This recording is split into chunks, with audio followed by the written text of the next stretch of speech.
కొండగట్టు అంజన్న క్షేత్రం పెద్ద జయంతి సందర్భంగా భక్తుల రద్దీతో కిక్కిరిసిపోయింది. ఎటు చూసినా కూడా కాషాయ వర్ణమై కొండగట్టు శోభిల్లుతా ఉంది. చూడొచ్చు, మనం ప్రజెంట్ కొండగట్టు ఆలయ ప్రాంగణంలో ఉన్న దృశ్యాలు చూడొచ్చు. మాలదారులైన భక్తులతోటి ఎటు చూసినా కూడా కాషాయ వర్ణంగా కనిపిస్తా ఉంది. 3 రోజులుగా ఈ ఉత్సవాలు ప్రారంభమైనాయి. పెద్ద జయంతి ఉత్సవాలు నిన్న ఈ రోజు సాయంత్రం తోటి ఉత్సవాలు ముగుస్తా ఉన్నాయి. ఈ రోజు స్వామివారికి ప్రీతిపాత్రమైన మంగళవారం కూడా కావడంతో భక్తులు పెద్ద సంఖ్యలో హాజరయ్యారు. గత నెలలోనే మనకు చిన్న జయంతి జరిగింది, ఇప్పుడు పెద్ద జయంతి. అంటే కొండగట్టు ఆంజనేయ స్వామికి 2 జయంతులు ఉండడం ఇక్కడ ప్రత్యేకత. అటు ఉత్తర భారతదేశ ఆచారాల ప్రకారము చిన్న జయంతి, తర్వాత మన ఆచారాల ప్రకారము ఈ పెద్ద జయంతి జరుగుతూ ఉంటుంది. ముఖ్యంగా కొండగట్టు ఆంజనేయ స్వామికి ఒక ప్రత్యేకత ఉంది. దేశంలో ఎక్కడా లేని విధంగా ద్విముఖ ఆంజనేయ స్వామిగా ఇక్కడ కొండగట్టు క్షేత్రం విరాజిల్లుతుంది. ఒక ముఖము నరసింహస్వామి ముఖంతో, ఇంకొకటి ఆంజనేయ స్వామి ముఖంతో ఉంటారు. వైష్ణవ ఆలయం కాబట్టి విష్ణు అవతారాల్లో ఒకటైన నరసింహస్వామి అవతారంతో కొండగట్టు ఉంటుంది. ఇక్కడ మనకు భక్తులు కూడా చాలా పెద్ద సంఖ్యలో వచ్చి ఇక్కడ కోనేరులో స్నానాలు ఆచరిస్తా ఉన్నారు.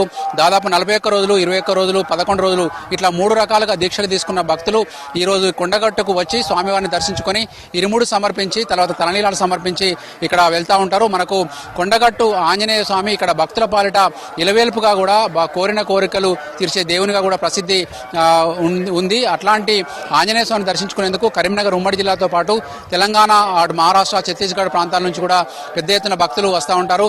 ఇప్పుడు మనకు వచ్చిన భక్తులు కొంతమంది 1-2 భక్తులు ఉన్నారు. దర్శనం చేసుకుని వచ్చిన భక్తులను కూడా మాట్లాడిద్దాం. స్వామి, ఎక్కడి నుంచి వచ్చారు, ఎట్లా అయింది దర్శనం? దర్శనం బాగానే అయింది స్వామి. మేము వరంగల్ నుంచి వచ్చాము, ఆరపల్లి విలేజ్.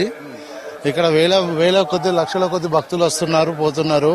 ఎంత ఇబ్బంది లేకుండా ఫ్రీగా దర్శనం అయింది స్వామి.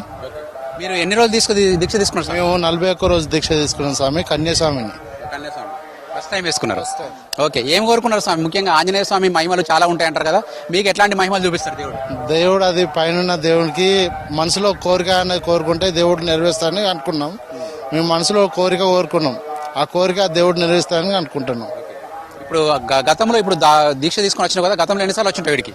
చాలా సార్లు వచ్చినా కానీ ఇంత రద్దీ ఏం లేదు. ఈసారి ఫస్ట్ టైం ఇంత రద్దీ ఉన్నారు జనాలు.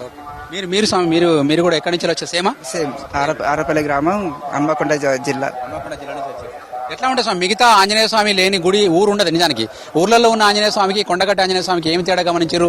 ఎట్లాంటి విశేషాలు ఉంటాయి ఇక్కడ? అంటే ఇక్కడ ఒక ప్రత్యేకత ఉన్నది. ఇక్కడ మనం చేసుకున్న ప్రతి ఊర్లో ఖచ్చితంగా ఆంజనేయ స్వామి గుడి ఉంటుంది. కాకపోతే ఇక్కడ కొంచెం ప్రత్యేకత ఉంటుంది కాబట్టి వచ్చి రావడం జరిగింది. వెంకటేశ్వర స్వామి అంటే తిరుపతి పోతేనే మహిమ, అట్లాగే కొండగట్టు అంటే ఆంజనేయ స్వామిని చూడాలంటే ఇక్కడికే రావాలి. అంతే స్వామి. చూడొచ్చు, మనకి భక్తులు చెప్తున్న దాని ప్రకారం అయితే ఆంజనేయ స్వామి చాలా విశేషమైన దేవుడుగా భావిస్తున్నారు.